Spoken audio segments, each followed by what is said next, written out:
Hey, I'm Alex Radcliffe from Board Game Co., and today I'm doing a rapid-fire review of Tekken, the board game from Go On Board. Rapid-fire reviews are a format on the channel where I attempt to give you a brief overview of the game, my thoughts and opinions, am I keeping it, what do I like, final thoughts, all of that and more in 10 minutes or less. With that said, let's start off with the usual, well, not the usual, but the usual when we have a prototype. This is a prototype, all rules and components subject to change, and I'll have a link to the crowdfunding campaign down below. Past that, Tekken is from Go On Board, and it does try to mimic that fighting style combat genre. We've had games from Street Fighters, we've had games from Tekken, well, we have a game from Tekken now. We have not yet had a game from Mortal Kombat. None of that is relevant to this review, but Tekken.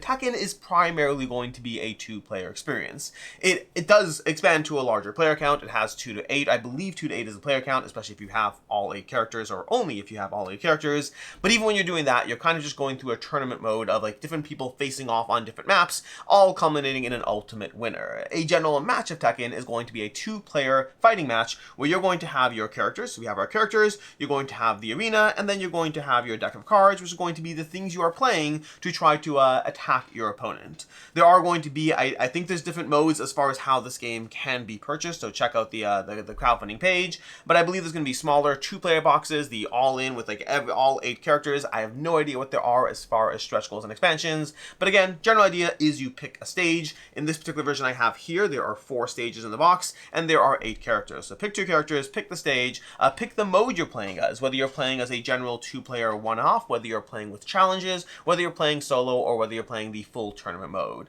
There might be others, those are the ones I know right now. But past that, what you're going to be doing in this game is you're going to be playing cards. You're basically trying to come up with a sequence, a combo, so to speak. So you're going to look at your cards, you're going to say, do I want to attack low or high right now? There is also a medium attack, but I don't have those on my cards at the moment, so my options are low or high. Now the tricky part over here is a high attack is basically going to deal 2 damage, but you have to be starting off next to your opponent, which I'm not doing right now. So for me, unless I want to purely bluff my opponent, which I don't see a strong reason to right now, there's many reasons to, but I don't see a reason to right now, I'm going to go ahead and say I'm going to go with a low attack. And then I have to choose which of these I want to go with, and I think I'll go with, I'm going to start off pretty straightforward, I'm going to start off with this as my attack card, except it's being played face down. And that's why my opponent has a chance to say whether they think I went high, low, or medium. They're basically trying to rock, paper, scissors me as far as calling what, well, not really rock, paper, scissors, just calling what they think I did, judging based off the fact that they know only medium and low attacks can close the distance.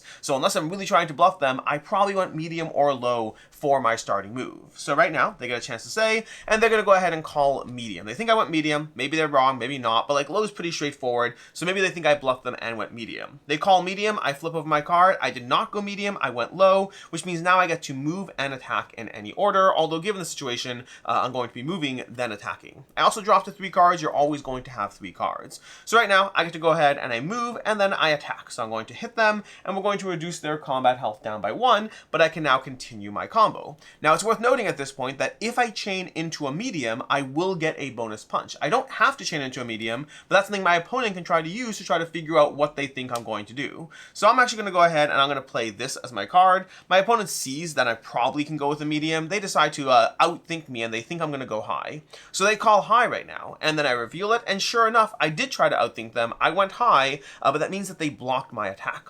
Not only did they block my attack, though, now when they block my attack, they get this token, the punishment token. Effectively, they were able to block, and now it's their turn to be on the offensive. And when you do successfully call your opponent's attack, you get to get an attack for free that cannot be blocked. On the other hand, you have a combo of up to 3 cards to play, unless your opponent can call them. So you do have 3 chances to combo one after the other, hit, medium, low, whatever it is your character is doing.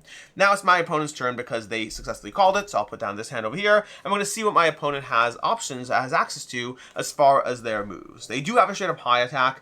They could go straight with the high attack. In fact, I think they should because it can't be blocked. They may as well. So they're going to play into a high attack right now, just face up. I can't block it in any case. They're going to deal double damage to me because it's going to be 2 hits for a high attack. 1, 2. I take it to the face, and then from there they have to draw up a card, and they have a choice as to what to play next. It's also worth noting there's going to be a deck of basic cards you're playing with, as well as the extra cards from your character that are added to your deck. There's also combos. We haven't heavily talked about it, but there's all these combos over here that each character has access to combos. For example, if over here, if Jin finishes off, if Jin follows with a red or green and it successfully breaks through, they'll get an extra attack. Whereas if they follow with a yellow, they'll get a movement and a sweep the leg, which will expose me to double damage. So you have to try to be mindful of not just the cards themselves, but also the unique combos of the characters and what you think they're trying to do. In my case, if I play two cards that are the same, I'm going...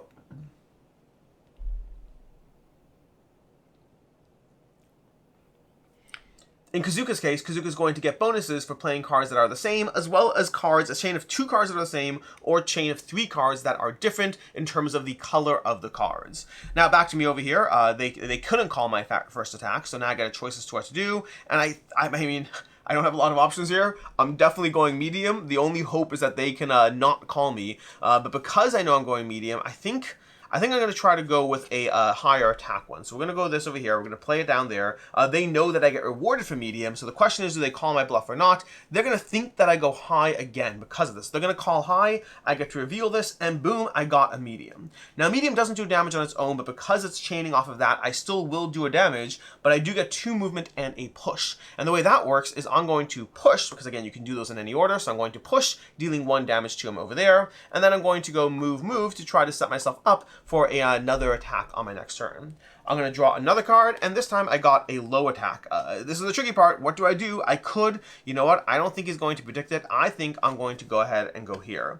Now again, he could go with, do I think I'm going medium? Do I think going low? What does he think? He's going to call high again, hoping that, you know, maybe I think I'm going to bluff me. A high would be so damaging, he's going to call high, and honestly, it's probably worth it for him because a high would be like 3 damage anyway, so he either blocks it or at least I'm not doing 3 damage. So I'm going to reveal this over here. It is a medium. Now, a few things are going to happen. First of all is over here, this card is going to trigger. I'm not going to get the bonus. I will get 2 moves and a push. So let's start with the push over here, because now that we're pushing him into a wall, boom, we have the arena-specific combat scenario aspects happening, where we push him to a wall, and that's going to deal damage to him as well. So we do more damage to him because we just broke through the wall.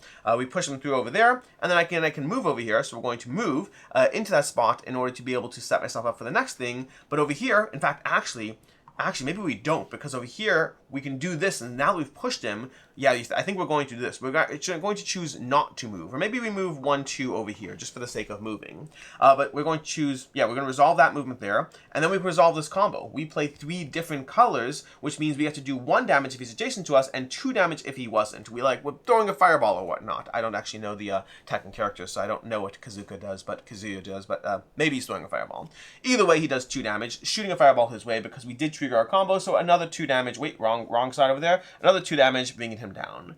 This is basically, you've kind of seen almost everything that the game has to offer in the core structure of what it's doing. You've seen the cards, you've seen the calling high-low, you've seen these special abilities. There's a bunch of other things to get to. In fact, let's do those other things before we dive to the review, so you can see kind of a sequence of playing out as far as what it's like. It's back and forth, it's fast-paced. You've seen some of the arena-specific scenario terrain stuff happening there. Once a player does move down here, they're going to unlock their special ability, as well, another special ability, I should say, as well as potentially getting this extra adrenaline, which is going to give them a chance to have a turn where they play 4 cards if they can successfully do so. When a match is over, you mark that you've won a match. You're trying to play, again, you could play a single match if you want, or you could play for a full trio. You could play best of 3, you could play till 3, whatever it is you want to do based on your desired game length. And then there's other modes. There's tournament mode, where players are going to be facing off against each other with slowly ranking up to the ultimate culmination of who's winning the bracket. You can play through challenges mode, where there's individual challenges that you have to play till 6 points, and different things will happen. So you get points for winning the scenario, but you also get points for achieving certain things. Maybe if you get a knockout by playing your one of your character cards on the first turn, that will give you an extra point as well. So the specific scenario goals that will give you points even if you don't win the match. And then lastly, there's going to be solo mode, where you face off against the opponents utilizing the AI of the game. And that's kind of what I have, at least here in this prototype. Which brings us to my rapid review format. I think that I spent too long explaining the game and showing how it plays, so we may not hit those 10 minutes, but it is what it is. I'm here to both try to be brief with information as well as giving you information. So if it goes over, it goes over. But with that said, as far as, let's start off with the first question I usually ask for this rapid fire review format: am I keeping it? And the short answer is yes, at least for now. Why or why not? Well, the for now part is a big part of that. Let's start with the things I like about Tekken. We will, of course, have my counter thoughts and opinion in a second, but as far as what's making me think that I want this game or want to keep it is so easy to get people up and running on the core structure of what the game is. You can set this up and just walk through a few turns. Within 5 minutes, people can understand how to play the game, and it does offer a little bit of a compelling kind of, it feels very combo satisfying. It feels like when you call your opponent, you're playing those mind games, because this game is all about those mind games. What is obviously best for you, and how do I think you're leaning into that or leaning away from that in order to bluff me? And so it feels satisfying when you can predict how to outplay your opponent, what makes the most sense, what's going to get you that slight edge over your opponent as you play through the game. So I find it a very satisfying getting into the mind of your opponent while also just doing the things that work for you overall, while also being able to just play through a sequence of cards, to trigger your combos, to utilize your character cards, to pay attention to the structure of the arena. There's a lot of small things happening here that all add up to a fast, frenetic paced game. It does feel fast and frenetic. I mean, a single match, not like a full game experience, but a single match can be over in 5 minutes sometimes if you're fast, although I'd say probably close to 15 for a match, but you can have a match play out in 5 minutes if players are moving quickly, doing what they're doing, taking advantage of their abilities, taking advantage of the scenario terrain. There's a lot going on here in this game that can make it very, very satisfying and feel like a beat 'em up game. It feels like a beat 'em up game. And then there's more here as well. There's more to the game if you want to explore those things. Some of them I think I will, some of them I think I'll dabble with, and some of them I think I definitely won't engage with. The tournament mode, I can't imagine playing through. I'm happy it exists. I think there'll be an audience for that, but for myself, if I have 8 players playing a game, it's probably not going to be a sequence of a tournament of Tekken. If I have 4 players playing a game, it's going to be a 4-player Euro game or Ameritrash game or something else. It's not going to be a Tekken tournament. For me, this is going to be a 2-player experience. I will probably dabble a solo. I haven't done so yet. I will dabble a solo because I am intrigued by that, but I don't think that's where the true fun is going to be, at least for me. Again, I'm happy it exists. I think there's a lot of people who will enjoy it, and keep in mind that both in terms of tournament and in terms of solo, I'm giving you my perspective of what I think I am interested in, not having played either of those modes. So do take that into account. What I have played is I have played the general 2-player mode, and I've played the challenges mode. The challenges mode is probably, it's tricky. The challenges mode is probably my favorite way to play the game when I'm just being objective as far as what the best experience is, but I do think the 2-player mode on its own is likely what I'll engage with the most when I'm just looking for a fast-paced beat-em-up experience. It also benefits from the fact that I think this is the kind of game that my kids will very much enjoy. My boys would love a little fast-paced combat, calling your opponent, trying to think through how to play. So overall, I think they will enjoy the game both for themselves as well as enjoy playing with me. It makes it the kind of game that's easy to pull out and play both with non-gamers, with gateway gamers, and then even to play with other regular gamers, so to speak. But I think that's probably where we'll see the least playtime because, well, you know what, we'll get to the counter thoughts soon. But I guess the overall why I'm keeping it, I think it has a place. The fast-paced, frenetic combat makes it a fun, quick experience. As long, and a caveat to it has to be easy to set up and table. Currently, this prototype is, you get too much of the stuff, it might be harder to table. But for what it is, I think the variety of the experience, the fighters, all those things, I think that leads to an overall fun experience.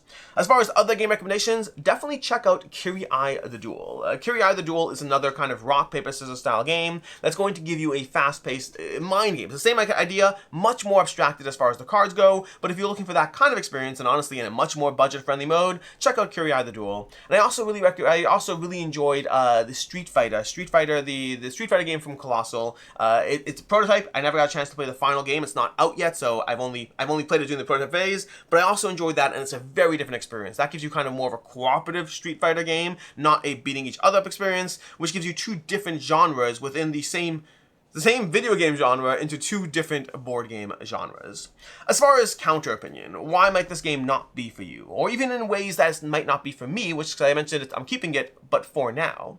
At the end of the day, this is a very light experience, and it's also a gimmicky experience. This type of experience, I tend to really enjoy them. I tend to have a lot of fun playing them, and I tend to not pull them out as much. I do think the main reason I'm likely to keep this is if my kids enjoy it and play it with me. I think that's what's going to cement its place, if that happens, and then from there, I'll enjoy playing at other opportunities, but I don't think that's the main area where I'm going to be holding on to it. I find these games can be very fun, and I think there's a strong audience for them. For me, it's a little too gimmicky. the entire game kind of hinges upon, did I call my opponent correctly? Like, did I call what you're going to do correctly or not? And that's distilling that down. Again, the nice part is it plays in like 5 to 15 minutes per match, so it's not too punishing for not doing so, but effectively it's a mind game combined with just playing cards out that doesn't give it a ton of gameplay. It doesn't give it a ton of gameplay depth. And the character variety, while nice, they're not like super variable. You have like, you have your specials, which you definitely want to lean into those. The extra cards added to the game don't make a big shift. And then your bonuses, which you do pick some of those, so you don't have the same ones every game.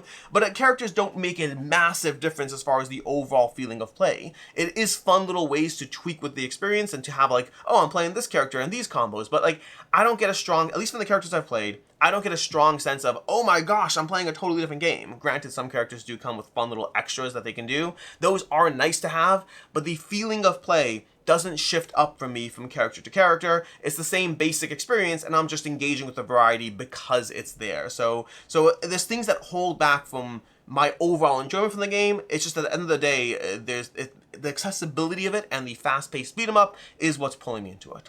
As far as final thoughts on Tekken the board game, this is an interesting one because rating-wise, I'm coming in at a 3.5 out of 5, at least for now.